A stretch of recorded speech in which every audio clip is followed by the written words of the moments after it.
Candidate introduction, a 2-minute response. Please introduce yourself to the audience and provide a brief background about yourself and why you are running to become our next sheriff. I'm Louis Guthrie, and I am so proud to be here. I want to thank everybody that voted for me. Those that didn't, I would love to get your vote. We received almost 41,000 votes in the primary. We came in number one. The number 3 vote getter was Harold Fusell and his lovely wife were over there that endorsed the campaign. And I'm just honored to be here, hopefully honored to be your candidate going up against Adrian Garcia in November. For the last 21 plus years, I've been in law enforcement. Johnny Clevenhagen hired me when I was 20 years old in the Harris County Sheriff's Office. I was one of the youngest sergeants ever promoted, one of the youngest lieutenants ever promoted, and had a fantastic career. This sheriff's race is very, very important. And you need to know and understand to have the knowledge and the understanding and the footing to make good decisions as the sheriff. I think that it's important. I think most of you would agree it's important to have a background as a commander. I've answered the calls. I've chased the bad guys. I've supervised those guys that have done that, and I've also commanded the supervisors. And to have long-range vision and planning for the sheriff's office, I think it's important to have that footing, that understanding that you've already done it and you know that you can do it again. I'm running to be the sheriff because this current sheriff has completely destroyed the morale of the men and women in the field. He has bought programs and different things wildly. He spends money like a great Democrat, and he needs to be removed. And we can do it. Can y'all smell that fire that's burning? Because in my mind, I see the old fat guy in the bib overalls and the striped floppy hat, and he's pouring the coals onto that train. In 2008, that train didn't go very far, but in 2012, I can hear it coming, and I can see the guy loading the coal up, and we're going for a hostile takeover in 2012. We all lived through something horrible in 2008, but it brings us to today, and we're going to make a change, and we're going to make a change for the better. I'm Louis Guthrie, and let's get going with some questions. Question number 1, a 2-minute response. Many county jails are home to large numbers of mentally ill inmates, which present unique problems for jail administration. Is this a problem in Harris County? If so, as sheriff, how would you address this? Yeah, the mentally ill, Harris County is the largest mentally ill facility in the nation, and something needs to be done. Harris County needs to take a look at it. There needs to be a facility that we can transfer some inmates over, but not all. This isn't a fix-all, because there's some mentally ill people that are very, very dangerous, and some of them need to spend the rest of their life behind some sort of bars, whether they get medication or not. But that's causing a lot of problems, a lot of money being spent in Harris County to facilitate these guys. And Harris County as its own entity needs to step up and help the sheriff's office and develop their own facilities. This is a money-saving effort. It makes the citizens safer. But we're not just going to willy-nilly transfer everybody over just because they claim that they have mentally ill problems. And we see it in the news every day. Somebody kills somebody, and their mother and everyone else stands up and says, well, he's retarded, he's mentally ill. If you've looked over the past 10, 15 years, the retardation has been reset and reset and reset until pretty much all of us could fit in that category if we've got a high volume. So it has to be addressed. Safety is number one. It can be addressed, but it may not be the end-all, fix-all that some would have you believe. Question number 2, a 2-minute response. What programs are being implemented in Harris County to address the presence of illegal immigrants and the crimes they commit? Are the programs adequate? If not, what would you do to address the issue? In 2008, I was one of the loudest hollers and yellers to bring 287G into Harris County. It was part of my platform when I ran for constable of North. Sheriff Thomas at the time heard me making a racket, heard the citizens demanding it. He actually implemented it on a smaller scale. It's currently in the jail system only as the prisoners come into IPC. I think there's a total of 8 guys that can check to see if inmates coming in are illegal or not. I have worked on many, many projects with immigration, and what we have is a major problem with the current Obama administration. I've tried to bring in more immigration programs, expand 287G, and basically what I was told is it's going to cost $1 million or more anytime you want to expand it. The Obama administration tried to transfer over to what's called secure communities. It sounded nicer, it sounded a little more PC, and then they defunded that. And what I've learned since is 287G new programs will not be funded at all, not with this administration. So we not only need to make a change here in Harris County, we need to make a change in Washington, D.C. The illegal immigration problem, if they're committing crimes, you're looking at two different things. If they're committing crimes, they're committing crimes, and we're going to get them, whether they're illegal or not. If they're here illegally, that's the first crime. Unfortunately, as a law enforcement in the state of Texas, it's very difficult to do so. It's almost impossible since they won't expand 287G. So what do we have to do? Over the course of the last 10 to 15 years, I've spent a lot of time down in Austin, Texas. Representative Sid Miller, Alan Fletcher, Dan Huberty, I spent a lot of time with them working on different bills, and this is something we're going to have to address at the state level.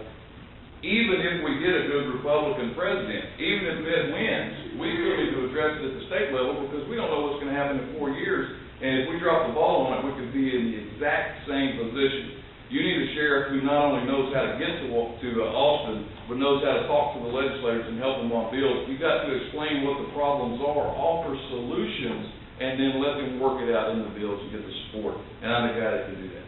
Question number 3, a 1-minute response. Do you support the current district attorney's opinion on dealing with trace cases and driving while intoxicated, or do you support the laws as they are written by the state legislators?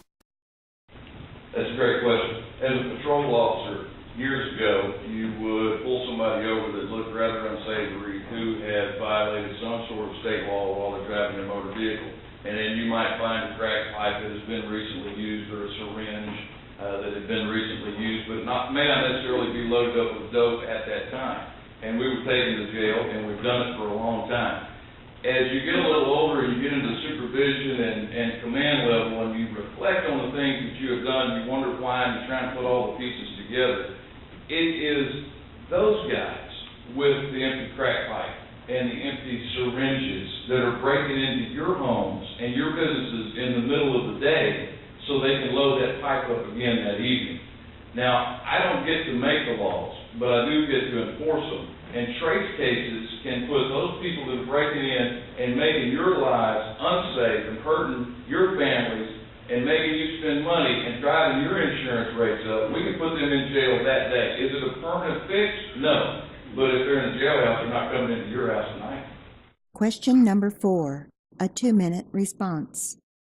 What new technologies exist to improve crime prevention? How would you evaluate, promote, and constitutionally implement those technologies in Harris County? I've actually been visiting with some of the original designers of, you may remember back in the 80s, late 70s and 80s, when you thought about New York City, you could see the guys with the purple punk hair and Raven and Robin going on the middle of the street. But what they did was they instituted something called CompStat, and they held their commanders responsible for what went on in their areas. Now, that was a long time ago, and since then, technology has increased 100-fold. There are affordable programs out there that's basically a small blip on the radar of the sheriff's office budget that can be bought and implemented. The criminals today are highly mobile, and they're way smarter than they were 20 years ago. They know they can get from point A to point B, and they can cross boundary lines, whether it's inside of Harris County or from Harris to Montgomery or Chambers or wherever they're going. What we can do is get this data-driven policing, hold the commanders accountable. You can actually put it up when you have the meetings. You can see where the crime is trending, what kind of crime it is, and then you can begin to address the problem. See, Harris County has been broken up into the same lines for the last 20, 30 years with the addition of one new station. Harris County is experiencing rapid growth, and it's not going to stop anytime soon. We have to be more agile as a police agency, and we have to be able to address this, and that's one way to do it. And it's absolutely constitutional. You're not violating any rights, and it's safe, and it makes you safe. Question number 5, a 1-minute response. Should inmates have cable television, recreation rooms, free medical, newspapers, 3 hots and a cot, and other such items? Should inmates only receive good time when they are trustees or enrolled in an education program? Wow, that's a good short question. We'll start with the newspapers. My entire career, the inmates were provided with the Houston Chronicle newspaper, and those days are fixing to be shortly over. They're going to be reading educational papers. It ain't going to be the Chronicle. Cable television, more instructional cable television. This should not be the hotel vacation getaway that it currently is. But having said that, we're under federal guidelines and state guidelines like no other state. You hear the news why that we the Sheriff's Office transferred inmates out to Louisiana because we can do it for half the price than we can here in Harris County because of all the regulations imposed on the Harris County Sheriff's Office. And this goes back to the late 1970s when a lawsuit was filed. You may hear my opponent speak about tent cities and things like that coming to Harris County. It's not going to happen. The feds won't allow it. The jail commission won't allow it. Are they getting off way too easy? Are they having too much of a good time? Yes, they are. And speaking of good times. Question number 6, a 1-minute response. Do you support the contract deputy program? This is where a community can pay additional money to the county so they can have an extra deputy patrolling their neighborhood. In your opinion, is it legal? I was a contract supervisor. I was a contract commander. I think it is a great program. This is America, and by God, this is Texas. And if you and your neighbors can afford extra police protection, you ought to be able to buy it. And I think that's not only constitutional, it's the right thing to do. You may hear some people say everybody deserves the same. This isn't Russia, this isn't communist China. This is Texas, and this is America. If it is within your capability to do so, if you can get extra police coverage in your neighborhood, you're having problems, absolutely right. It is a wonderful program. It is almost as close to community supervision and as you can possibly get. The deputies that work in the contract neighborhoods, they get to know the people in there. They have a one-on-one relationship with them. They trade cell phone numbers. And a lot of times more crime can be stopped just because the neighbor gets to call their local deputy in the neighborhood. I think it's a good program. I think it should continue. I know over the past 15 years or so, there's been different opinions from the AG. And one time the AG said it was unconstitutional. Harris County said, yeah, it is, and we'll keep to it. Question number 7, a 1-minute response. Do you believe racial profiling is very prevalent in law enforcement today? Is it an issue within the Harris County Sheriff's Office? Please explain your answer. Racial profiling happens every day in every agency. And I've done it, and every patrolman that's ever sat in a car has done it. And let me explain. When the bank gets robbed, and they say a 6.5-foot white guy with purple and orange hair has robbed it, guess what I'm looking for? A 6.5-foot white guy with purple and orange hair. That is racial profiling. In today's politically correct society, we've been taught that everything the liberals tell us is wrong is wrong. If you watch the news here lately, you'll hear about a shooting or another bank robbery, and they'll say male in his mid-30s. Was he white? Was he black? Was he Hispanic? What was it? We don't know because everybody is scared to death to aggravate the liberals. I'm probably one of the least politically correct guys you will ever meet. I think it's wrong, and I think it's part of the destruction of this country. Question number 8, a 2-minute response. The largest portion of the sheriff's budget is related to the jail operations. Do you support privatizing the entire jail operations of the Harris County Jail? I was a commander in the jail as well. I worked the jail as a deputy, also was a sergeant in the jail. It is a massive operation, a massive undertaking, very expensive. Your personnel expenses are massive, the assets are massive. 90% of the sheriff's problems and lawsuits come from the jail, whether it's inmates suing or it's personnel issues, somebody getting hurt. I've also seen the other side as the Director of Special Crimes and Narcotics out in Liberty County. I've watched that private jail setting, and I've actually set up stings where I have jailed, me and my guys have jailed, many of the private employees bringing drugs, bringing cell phones, bringing all sorts of contraband into the jail. And so, yes, you could save a lot of money by privatizing the jail, but sometimes you're going to get what you pay for. This is a position where you need professionals, and it may cost a little more, but in the long run, the citizens are safer, the inmates are safer, and Harris County Sheriff deputies are a lot safer. Question number 9, a 2-minute response. Allegations of misconduct are sometimes levied at law enforcement. Some are justified, some are not. How will you ensure the integrity of the investigations and that the appropriate actions are warranted? We've all seen the news reports, police officers, deputy sheriffs, deputy constables. We see them on the television, the allegations, the beatings, whatever it is.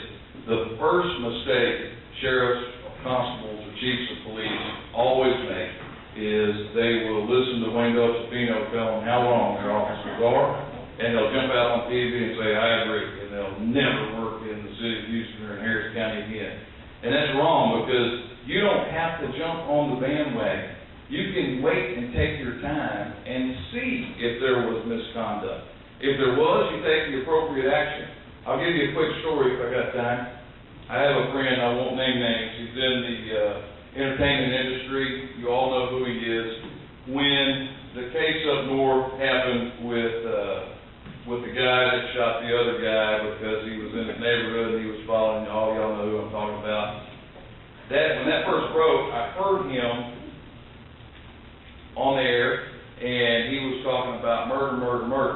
And so when his show was over, I called him and I said, you need to wait just a little bit. Hold up. Just because on LX and just because all the TV stations are saying murder, that might not be the case. Just hold up. Something doesn't seem right. Just wait a little bit. And so he did, and he backed off, and sure enough, you all know the rest.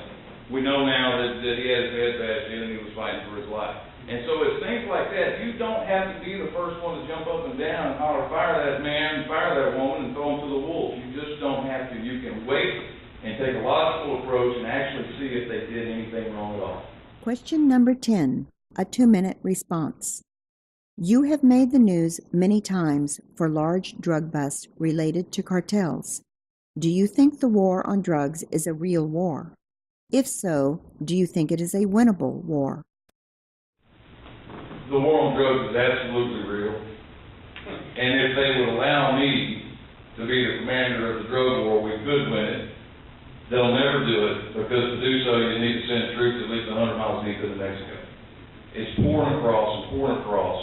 The drugs, the Mexican cartels have what's called super labs, and they make some of the finest drugs you've ever seen, that I've ever seen. It's pure, it's crystal clear. It's not only is it marijuana, you're looking at methamphetamines and all of the pill forms, anything you can think of, they're making it unabated, and it's coming in, and it's not going to stop. The problem is, just because we can't stop it right now, do we say, well, let's let it go? I don't think so. I know there's a lot of talk right now about legalizing marijuana, letting that go. I try and talk to every person I've ever arrested, or any of my guys have ever arrested, about marijuana. They'll come in on methamphetamine case, they'll come in on LSD or whatever, and I'll ask them, and 90% of the time it's always the same thing. I'll ask them, how old were you when you first started drugs? Usually 10, 11, 12, somewhere in there, and I'll say, what was it? And it was marijuana. And those that will tell you it's not a gateway, they don't really know. I've been out there and I know that it's a gateway. People want to, they want to make it legal. If the legislature does it, it'll be against my advice. But it's up to them. I just don't think we should do it. It's definitely a gateway. The war is real. The destruction to the American family is real. Methamphetamine is the worst drug I've ever seen, and it's affected so many people in so many different ways. We have to keep fighting. Closing comment.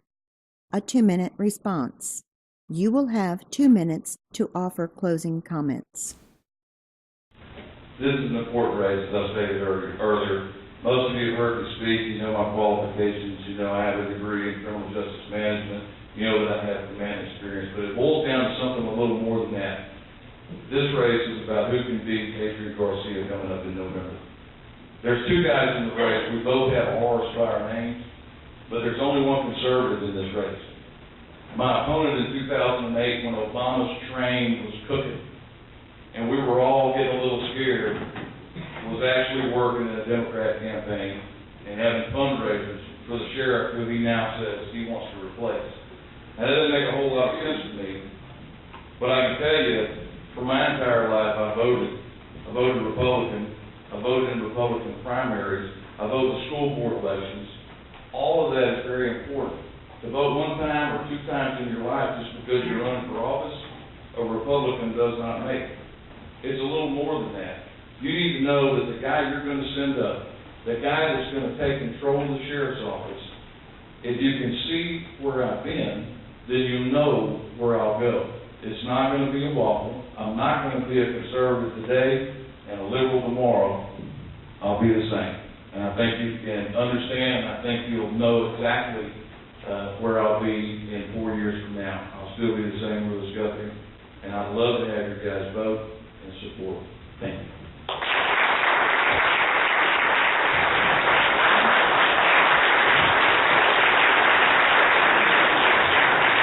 The second candidate will now return to the forum. Candidate introduction, a 2-minute response. Please introduce yourself to the audience and provide a brief background about yourself and why you are running to become our next sheriff. Good evening. My name is Carl Pittman, and I'm running to be your next sheriff of Harris County. I'm a native Texan, United States Marine, businessman, and almost 20-year law enforcement veteran. You know, I believe that, first and foremost, the sheriff of your county needs to and had better be a constitutional sheriff. We cannot afford to allow the things that are going to come, that are already coming from Washington, but will surely follow, particularly if this president is not removed, and I pray God we remove this man from office. But if we do not get that man out of office, the things that are going to come our way, we had better have. I promise you, you better have a sheriff that is going to be willing to stand up and say no to the federal government. It is your last line of defense when it comes to the Constitution. We have agencies, TSA. We have the IRS running all over everybody. And the question is, most people just don't know what the authority lies with the sheriff. And what I hope to bring to this county is we get to say no. We do.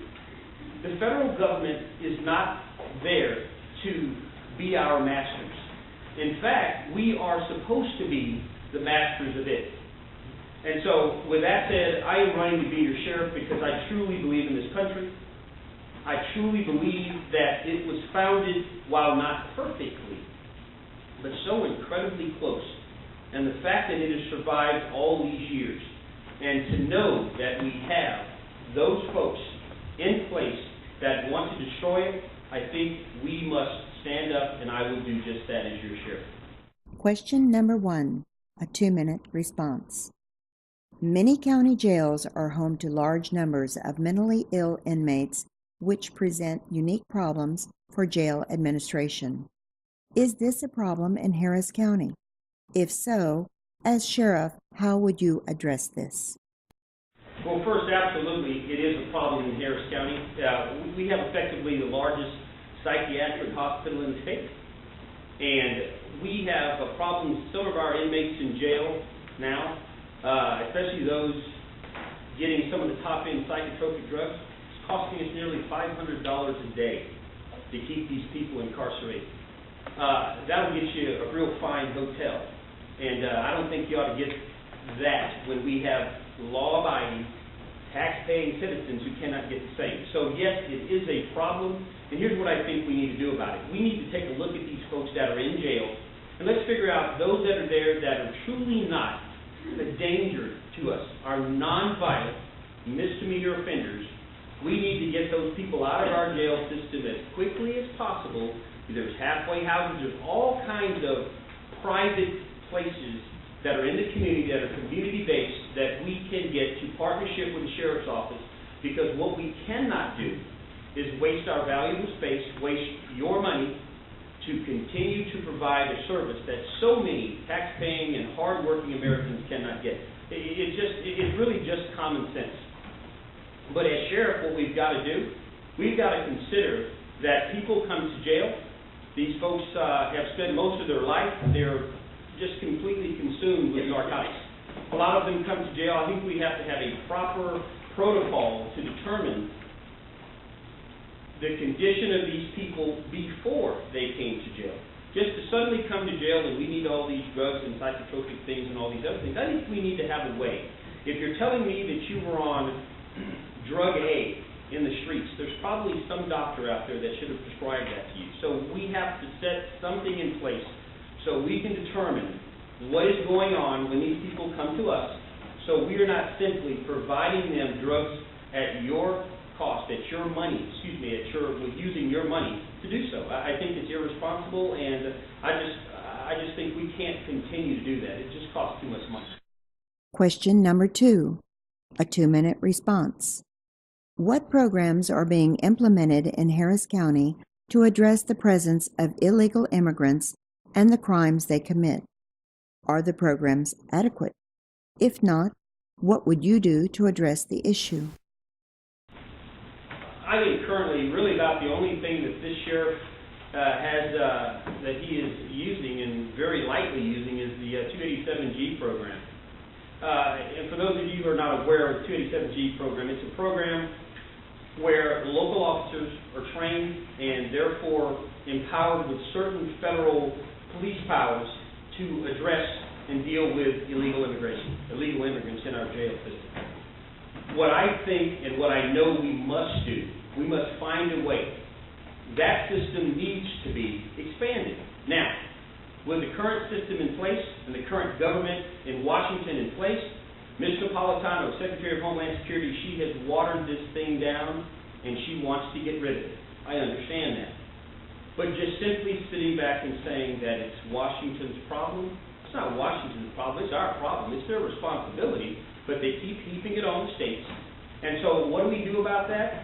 I believe that it's going to take the sheriff, which I would be, we're going to ask officially and even nicely one time. We're going to ask for their help to give us the resources we need in Harris County to address this problem. When they say no, and under this president they will say no, your sheriff has the standing to file certain lawsuits on behalf of the county, and that may be very well what we need to do to press the issue. And hopefully other sheriffs will come on board and get involved. Again, this is because the federal government is convinced that we are somehow subservient to it, and that is just not a fact. And so many Americans believe that, it's just not a fact. So what I would do is we're going to stand up to the federal government. I just refuse to bow and say that we're going to do exactly what the feds say to do. This is Texas, and I think we ought to do a little bit better job of acting like Texas. That's what I think. Question number 3, a 1-minute response.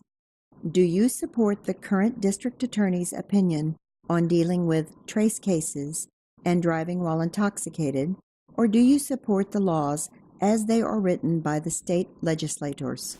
Well, this is really simple. The laws that are written, as a sheriff, I do not make the law. I set policy within the organization. So for the DA to believe that trace cases are something that she doesn't have time to deal with, it doesn't really matter whether the sheriff agrees with that or not, because I do not. These folks that are these trace cases, these folks are not just simply drug users. These folks are your burglars. They're breaking into your house. They're breaking into your cars. They're doing things. They're not simply people that have a drug problem. So what we must do is, again, we must enforce the law. I think any official that is not part of the legislative branch that starts making their own rules and law, as we just saw President Obama try to do with illegal immigration, is wrong. And we have to stand up and support the law. That is what we do. That is why we exist. So I will support whatever the law is as long as it is constitutional law. That's what I will do. Question number 4, a 2-minute response. What new technologies exist to improve crime prevention? How would you evaluate, promote, and constitutionally implement those technologies in Harris County? Well, you know, something that we saw, and it's not necessarily a new technology, but this sheriff not long ago decided that we just didn't need analysts anymore. Crime analysts are very important to what we do, especially a county of this size. We have trends in crime that our patrol deputies just don't have the time to figure out and put all these little links together. So, of course, using what is old technology, analysts have been around a long time. So this isn't new. It would be new to us because we'd be getting it back. But we need to do that. We have all kinds of ways that we need to be able to use all sorts of technology. Whether we are dealing with something that I have spoken about is automatic mutual aid in this county. And I don't think most peace officers in this county have really heard of it or dealt with it. You know, the fact that we have crime across the street, we can have boundaries, counties here, cities here. We have a crime in the city, county officers sitting across the street, but we're not talking to each other. We need to use technology. We need to communicate better. We become more efficient. We become more effective. So really, there's 2 major things we need to do in law enforcement here in Harris County. We need to communicate better, much better, between the agencies. We have a lot of redundancy in Harris County. The problem is we just don't work well together.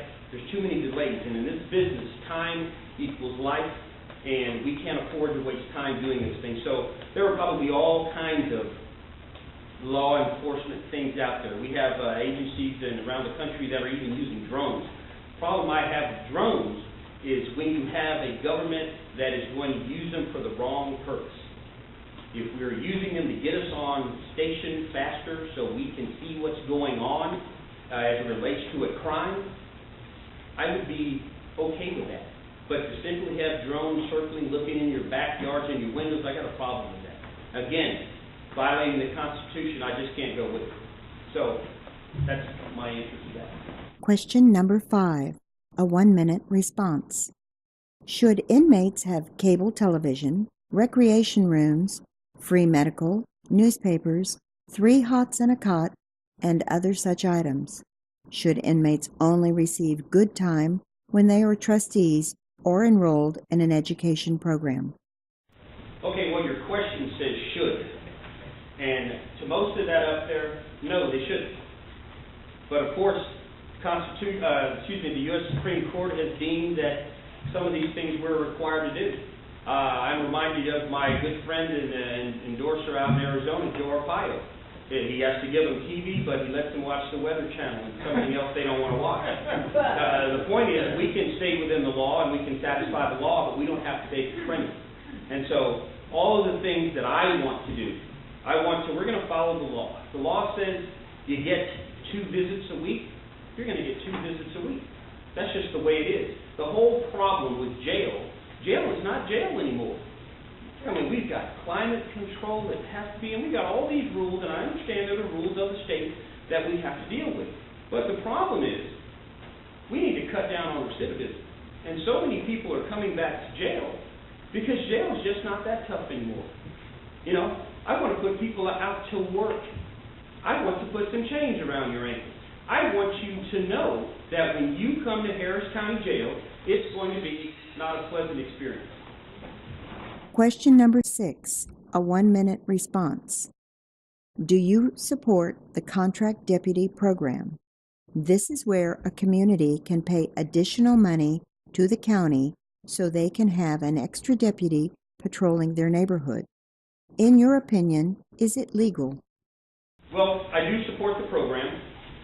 And the reason why I support the program is, of course, this is America. And so if a community wishes to have extra patrol in their community, and they want to pay for it, and they want to have it there, then fine, I'm okay with it. The problem I have is when we are not adequately using our budget to properly staff patrol, so communities aren't forced into needing contract deputies.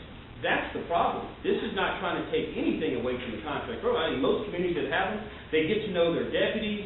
It's a very convenient relationship, and it makes sense. It's literally community-oriented policing at its best. But if we're not managing our dollars properly in the sheriff's office, and communities feel like they are forced into paying these extra dollars to do a job that their tax dollars should already be paying for, I do not agree with that. I think it's wrong. And so we need to get better at using our money at the sheriff's office. But ultimately, if a community decides that they want it, they should get it. Question number 7, a 1-minute response. Do you believe racial profiling is very prevalent in law enforcement today? Is it an issue within the Harris County Sheriff's Office? Please explain your answer. You know, I'm not going to tell you that somewhere, somehow, it doesn't happen. But do I believe it's prevalent in the sheriff's office? No, I do not. Most of the sheriff's deputies that I know are just fine, fantastic people. They are out there doing the very best that they can, and I do not believe they are profiling people based on race. So I think I've answered the question. I don't think it's a problem. I'm not going to tell you that it's never happened. Probably has. But as far as it being a problem within the sheriff's office, again, I stand on the fact that most of our deputies are good, law-enforcing, law-abiding people, and they know that the behavior is illegal, and they do not subscribe to it. Question number 8, a 2-minute response. The largest portion of the sheriff's budget is related to the jail operations. Do you support privatizing the entire jail operations of the Harris County Jail? Simple answer, absolutely not. The problem with trying to privatize the jail is the sheriff is still going to be responsible for it. So to bring in a private entity to run the jail, that we will probably lose quite a bit of oversight. And I just don't think it's something that we need to give away, because in the process of doing that, quite frankly, we're going to lose quality of service that I think we have with people that work there now. So, you know, we would severely impact the men and women of the sheriff's office today, and I do not believe as a taxpayer you are going to get the same return on your investment by having good, trained, qualified, accountable people running that jail, simply to try and bid it off to some company who is going to come in with one goal in mind, is that it's their bottom line. You know, corporations and government just run differently. There are some ways we ought to do it the same, but I think with this situation, I think it is fundamentally not a good idea for us to try to use a corporate entity to come in and run our jail. It's just too big of an operation, and ultimately the sheriff cannot give away that responsibility. The sheriff will remain responsible for that operation. Question number 9, a 2-minute response. Allegations of misconduct are sometimes levied at law enforcement. Some are justified, some are not. How will you ensure the integrity of the investigations and that the appropriate actions are warranted?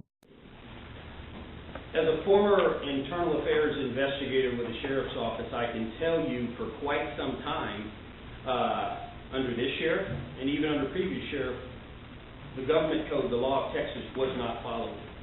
And so what we must do, it should not be a negotiating point with your sheriff to obey the law. That should be pretty much a given. So let's follow the law. Let's strictly follow the law. We must have integrity in our investigations. If someone is working on an investigation, no one other than the person working on the investigation needs to be privy to what's going on in that investigation. Because unfortunately, cops just aren't real good at keeping certain secrets. And folks like to talk. And when you do that, you end up sacrificing the integrity of an investigation. And when you do not follow the law in an investigation, which ends up giving someone a right to appeal on a technicality, we end up keeping people in law enforcement that we need to be gone. We need to be gone. And so, ultimately, we follow the law. Always. That is what I believe we do. We keep integrity in our investigations, and any employee that's working for me, reporting to me as sheriff of the county, that does not keep the faith in an investigation, the very least of their problems will be a disciplinary problem. I think it rises to the level to terminate if you're going to sacrifice someone's career because you can't keep integrity in an investigation. Question number 10, a 2-minute response. You have said you support portable detention facilities as an approach for housing inmates. How do you plan to implement tent cities for county inmates if current state laws prevent long-term use of them? You know, this has been something that a lot of folks have talked about. Obviously, Sheriff Arpaio gets to do it a little differently out in Arizona because of the way their state laws are made. Again, whenever I hear someone say, this is how we've always done something, so we can't do something different, that's why you elect people that are going to work for you, that are going to push. There's going to have to be a push and a change in the law in Texas. How dare anyone tell me that people ought to be in jail living better than they're living on the streets, living better than some of you here. That's fundamentally wrong. So I'm going to push. I'm going to ask other sheriffs in the state, some of the larger sheriff's offices that are like-minded, and we're going to have to go to our legislature and say, you know what, we need to do something different. You know, we're living under the Alberti decision from years ago. And I think a lot of these things need to be revisited because I just don't think it's right that we are pouring more and more money for people that continually want to come to jail.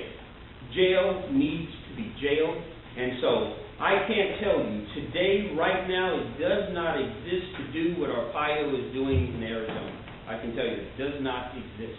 I don't have the ability to do that. However, you know, that's how things change, is people have to work at it. People have to push. We have to, you know, we run our whole jail system. Everyone in it, effectively, at the maximum security jail. Why are we doing that when so many people in that jail are minimum security inmates? It costs more to house these people. There's different classification systems we could use. All of these things are only going to come about when someone refuses to just toe the line and keep doing it the way we've always done it.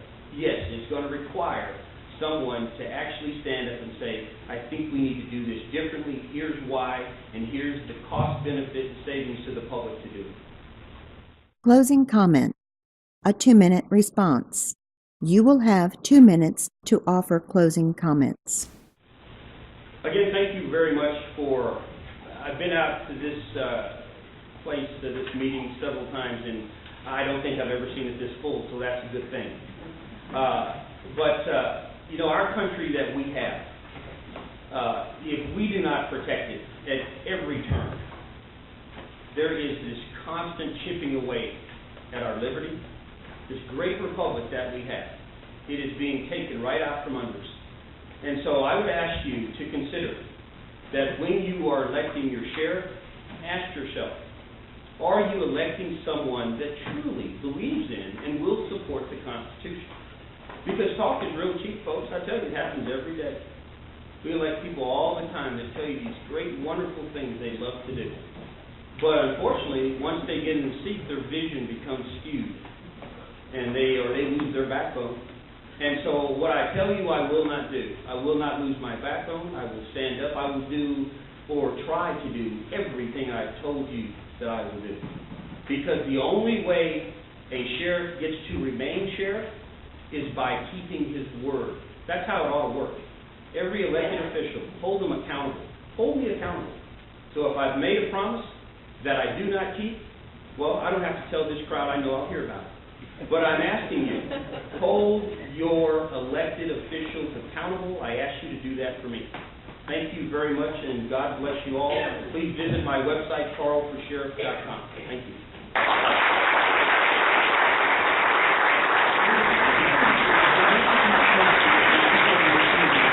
We would like to thank you for your participation in our forum tonight.